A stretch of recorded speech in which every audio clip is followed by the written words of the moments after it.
यार दोस्तों, मैं आपका छोटा भाई रोहित राज आप सभी का फिर से आपके अपने YouTube channel India education centre में आपका बहुत बहुत स्वागत करता हूं।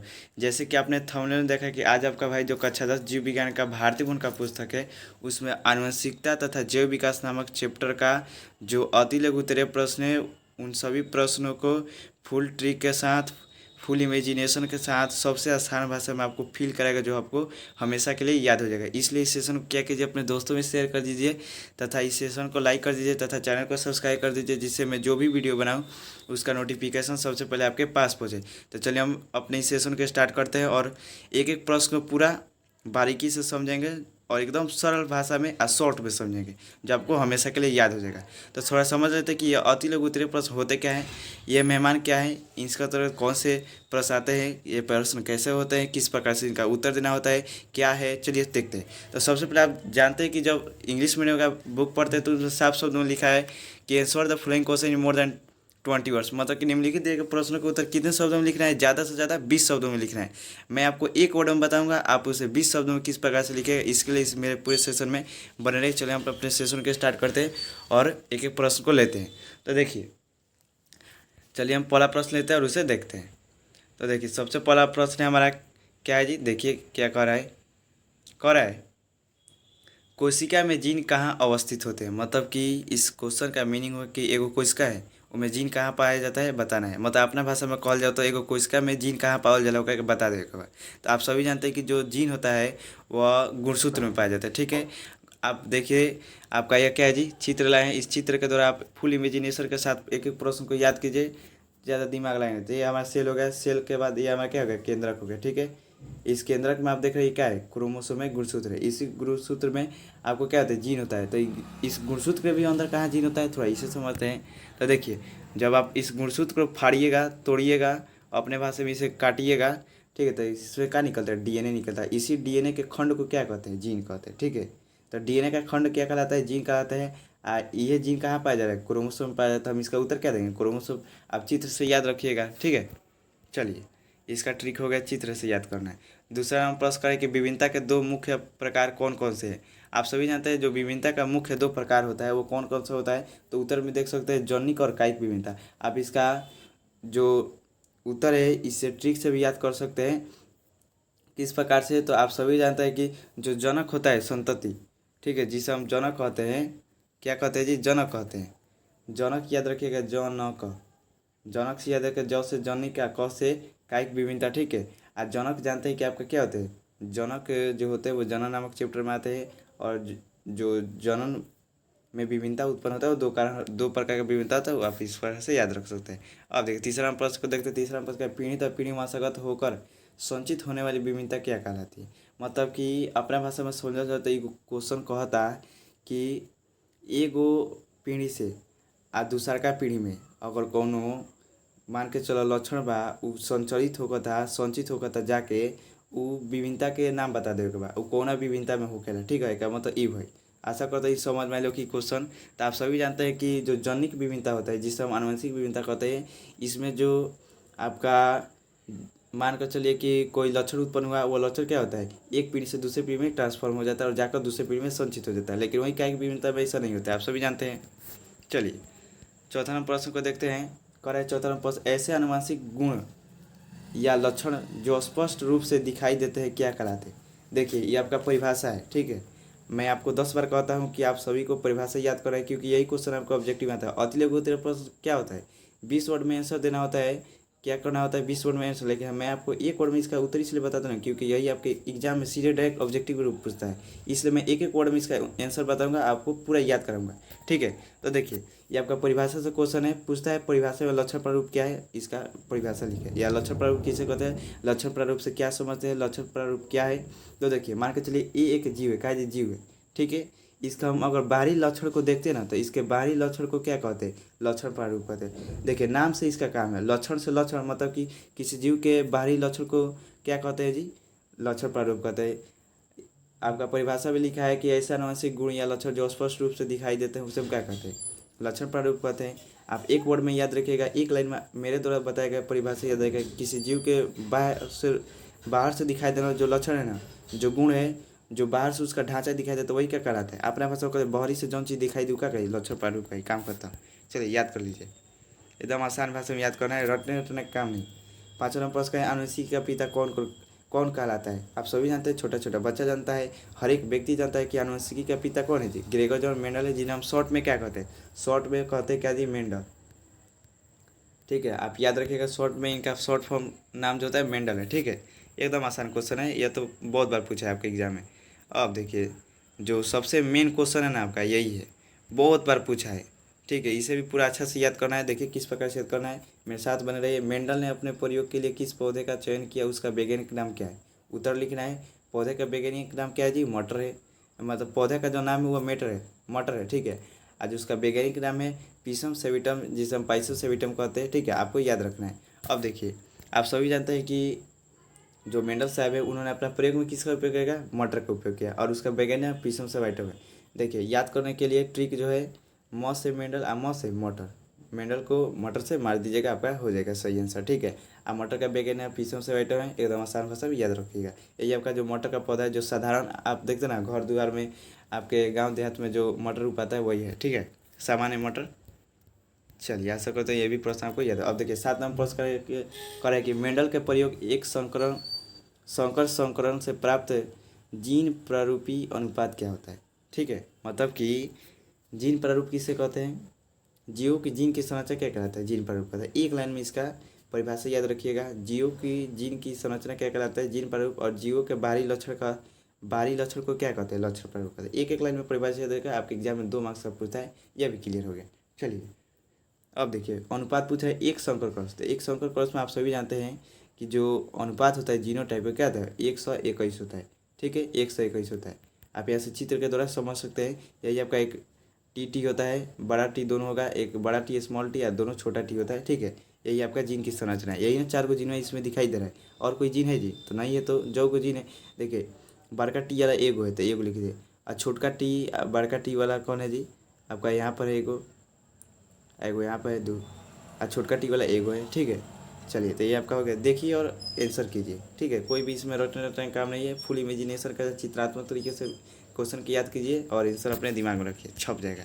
8 नंबर प्रश्न है कि मेंडल का प्रथम नियम क्या कहलाता है? जब मेंडल ने प्रथम नियम दिया है उसका नाम बता दें। आप सभी जानते हैं, मतलब अपना भाषा में क्वेश्चन लिखे समझ में आता तो समझी ना। मेंडल जब बारन उ पहिलका नियम दिल रहन। ठीक बा, अपन जौन एक संकर क्रॉस कैले रहन में पहिलका नियम दिल रहन, उ नियम के नाम बताए के बा। तो नाम का हो कि पृथ्वीकरण के नियम। कौन नियम हो? तो पृथ्वीकरण के नियम। तो एक के समझ के दिल, मान के चलो टी बा, एगो शुद्ध लंबा बा, एगो शुद्ध बना बा। तो जब एमे से एगो बड़का टी निकल जाला, जब युग्मक के नियम के एमे गेमेट के नियम हो कि तो का एगो टी आ जाई, आधा हो जाला, आ एमे से आधा हो जाई। तो ई का होगा? तो देखो 2 गो से एगो पृथक हो गए। ठीक बा, जब गेमेट के निर्माण भइल तो पृथक हो गया जी, यूँ से यूँ पृथक हो गया। तो एक है पृथ्वीकरण का नियम है। ठीक है, यही है। अब देखिए 9 नंबर प्रश्न क्या करे है कि आनुवंशिक विभिन्नता के 2 मुख्य स्रोत कौन कौन से हैं? मतलब कि जो आनुवंशिक विभिन्नता है, आप सभी जानते हैं कि आनुवंशिक विभिन्नता जो के जनी विभिन्नता कहते हैं, उसका 2 गो मुख्य स्रोत कौन कौन से हैं? मतलब कि इस क्वेश्चन का मतलब हुआ कि आनुवंशिक विभिन्नता जो जनिक विभिन्नता केकरा कारण उत्पन्न होकेला, अपना भाषा में समझिए। ठीक है, कौना कारण उत्पन्न होता है उसका नाम बताना है 2 गो। तो आप सभी जानते हैं आनुवंशिक विविधता जो है आनुवंशिक उत्परिवर्तन के कारण होगा, और आनुवंशिक पुनर्योजन का मतलब। अब देखिए उत्परिवर्तन क्या है, पुनर्योजन क्या है? उत्परिवर्तन का मतलब समझिए ना, अपना भाषा में समझिए ना। तो उत्परिवर्तन आप परिवर्तन मतलब परिवर्तन हो जाएगा। ठीक है, मतलब कि एमे बदलाव हो जाए। जो डीएनए बा, ठीक है, डीएनए या जीन बाटे, गुणसूत्र बाटे, है देखो गुणसूत्र है। ठीक है, एमे का हो कि बदलाव हो जाए, हई वाला हेने कट के चल जाए, हई वाला हेने, मतलब कि हेने से हई कट के चल जाई, हई हेने से कट के चल जाई, एमे बदलाव हो जाए। चाहे एक हमनी के पुनर्योजन कर दे, उत्परिवर्तन का मतलब समझी ना। उत्परिवर्तन का मतलब कि परिवर्तन हो जाए। मान के चलिए कि है आपका डीएनए है, उत्परिवर्तन किस में होता है? डीएनए में होता है, आपको याद रखना है। मान के चलिए कि यहाँ पर एक जीन था, इसमें परिवर्तन हो गया, ए की जगह सी हो गया, सी की जगह ए हो गया। ठीक है, तो ये क्या होगा जी? उत्परिवर्तन होगा। अब पुनर्योजन का मतलब कि एजा से क्या होगा? एगो मान के चलिए कि आपका यहाँ पर एगो इहाँ पर है, एगो इहाँ पर है गुणसूत्र, हईला टूट के इहाँ चला गया, हईला टूट के इहाँ आ गया। तो क्या है? पुनर्योग मतलब कि टूट के पुनः जुड़ जाना। ठीक है, योग मतलब जुड़ना होता है, यही हो गया। चलिए आशा करते हैं आपको समझ में आ गया। 10 नंबर प्रश्न का कर है क्या कर है जी? कर है, यही कर है कि किसी जाति विशेष के एक समष्टि या आबादी में स्थित समस्त जीन क्या कहलाता है। क्वेश्चन समझ में आया? अरे क्यों नहीं आएगा, देखिए एकदम समझ में आएगा। मैं समझाऊंगा, आपके अपने भाषा में समझाऊंगा। मतलब कह रहा है कि एगो जाति है, एगो जीव का जाति है, ठीक है, अपने भाषा में समझिए। और उस जीव के जाति में एगो आबादी है, ठीक है, और में जौन जीन पूरा उस जीव में पावल जाता है ओकर का कहे नहीं सर, ठीक बा, ये अपना भाषा में समझिए। तो उसको क्या कहते हैं जी, जीन कोष कहते हैं। कोष मतलब क्या होता है, थैला, जीन मतलब जीन का थैला हो जाएगा। मतलब कि एगो आबादी, मतलब मान कर चले आबादी मतलब कि जाति का आबादी, मतलब कि एगो जीव के थैला, ठीक है। तो उस जीव के थैला में जो गो जीव बाटे, जो को जीव में जितना जीन पावल जाई ओकरा के का कहल जाई, जीन कोष कह दिए, ठीक बा, अपना भाषा में समझ लीजिए। अब देखिए 11वां प्रश्न करा है, क्या करा है, जीव की उत्पत्ति के ठीक पहले पृथ्वी का वातावरण औपचारिक था या उपचायक था। तो आप सभी जानते हैं जीव की उत्पत्ति के ठीक पहले पहले करा है, मतलब कि इस पृथ्वी पर आपका जीव था ही नहीं, ठीक है। तो उस समय आपका ऑक्सीजन नहीं था, ऑक्सीजन नहीं था तो क्या हो जाएगा, आप सभी जानते हैं औपचारिक हो जाएगा, ठीक है। अ से ऑक्सीजन, ठीक है, अ से ऑक्सीजन, अ से औपचारिक, ठीक है। ऑक्सीजन नहीं था इसलिए क्या हो जाएगा, औपचारिक हो जाएगा। अच्छा करते हो यहाँ तक आपको क्या हो गया, समझ में आएगा। अब देखिए जो हमारा 12वां प्रश्न है, 12वां प्रश्न करें कि उपार्जित लक्षणों के वंशागति द्वारा जैव विकास की व्याख्या किसने की थी। मतलब कि जो उपार्जित लक्षण है उस उपार्जित लक्षण के आधार पर जौन एगो जीव से दूसरा जीव में लक्षण जाता ओकरा के बारे में की अच्छा से बतैले रहुए, ठीक बा। तो ओकरे नाम बताए के बा वो व्यक्ति के। तो आप सभी जानते हैं कि जो लैमार्क थे, जिसे हम लामार्क कहते हैं, वही उपार्जित लक्षण का सिद्धांत दिए थे। और उपार्जित लक्षण के सिद्धांत में यही बताए थे कि जो जीव अपना बाहरी वातावरण से लक्षण को ग्रहण करता है, वह लक्षण क्या होता है, एक पीढ़ी से दूसरी पीढ़ी में जाता है, यही बताए थे। अब देखिए 13वां प्रश्न करें, क्या करे प्राकृतिक चुनाव द्वारा प्राणियों के विकास का सिद्धांत किसने दिया था। आप सभी जानते हैं जो प्राकृतिक चुनाव था यह प्राणियों के विकास का सिद्धांत किसने दिया था, तो डार्विन ने दिया था। किसने दिया था, डार्विन। मतलब कि वो व्यक्ति के नाम बताए के बाद प्राकृतिक चुनावाद के सिद्धांत दे रहे हुए और बतैले रहे कि एक जीव से दूसरे जीव में के तिया से आपका गुण का ट्रांसफॉर्म होता है, और कोई जीव किस प्रकार से एक से दूसरे में, दूसरे से तीसरे में, मतलब उसका विकास होते जाता है, ठीक है। तो डार्विन ने दिया था। अब देखिए 14वां प्रश्न करें, देखिए 14वां प्रश्न करें कि जीवाश्म की आयु निर्धारण की एक वैज्ञानिक विधि का नाम बताएं। देखिए इस क्वेश्चन का मीनिंग हुआ ना कि जो जीवाश्म है, ठीक है, उस जीवाश्म, थोड़ा जीवाश्म की परिभाषा समझ लेते हैं कि जीवाश्म होता है क्या है भाई। इस मेहमान का क्या खातिरदारी किया जाता है अगर परीक्षा में आता है, इसका परिभाषा पूछता है 2 मार्क्स का, याद रखें। जीवों से प्राप्त अवशेष को क्या कहते हैं, जीवाश्म कहते हैं। एक लाइन में परिभाषा याद रखना है, जीवों से प्राप्त अवशेष को क्या कहते हैं, जीवाश्म कहते हैं। मान के चलिए कि एगो ये जीव है, ठीक है, मर गया बेचारा, माटी में गाड़ दिए, ठीक है, दफना दिए। उसके बाद 10 करोड़ साल या 20 साल 30 साल के बाद इनको निकाले तो इनका अवशेष मिलेगा, हड्डी मिलेगा, जो बचा रहेगा वो मिलेगा, ठीक है। वही क्या कहलाएगा, आपका जीवाश्म कहलाएगा। एकदम जो दिखाई देता है उसी से आप परिभाषा को याद रखिएगा, कोई रटने रटने का काम नहीं, ठीक है। यही हो गया आपका क्या है, जीवाश्म। तो उस मान के चलिए हड्डी को हम क्या करें, निकालें, ठीक है, यह क्या है, जीवाश्म है। अब इसको आयु का पता लगाना है कि कितना साल पुराना है। हमको तो नहीं पता है क्योंकि वो लाश कितना दिन से आपका दफनाया गया है, ठीक है। तो इसका क्या करें, आयु बताना है। तो इसके लिए वैज्ञानिक ने एगो विधि बताया, उसका क्या करें, नाम बताना है। अपना भाषा में समझना है। एक और समय बतावे के बा कि कितना साल के भइल, कितना पुराना बाटे। तो ओकरा खातिर हमनी के कौची के उपयोग करता है, रेडियो काल कार्बन निर्धारण, रेडियो कार्बन काल निर्धारण, ठीक है। इसमें क्या किया जाता है, कार्बन की सहायता से उसके समय को निर्धारित किया जाता है। काल मतलब क्या होता है, समय। देखिए 15वां प्रश्न क्या कराए, जीवों का वह गुण जो उसे अपने जनकों अथवा अपनी ही जाति के अन्य सदस्यों के उसी गुण के मूल स्वरूप से विभिन्नता दर्शाता है, क्या कहलाता है। देखिए मान के चले कि परिभाषा है आपका विभिन्नता का परिभाषा, इसका उत्तर क्या होगा, विभिन्नता होगा, ठीक है। इस क्वेश्चन का मीनिंग समझते हैं और एक लाइन में इस क्वेश्चन को उड़ा देते हैं।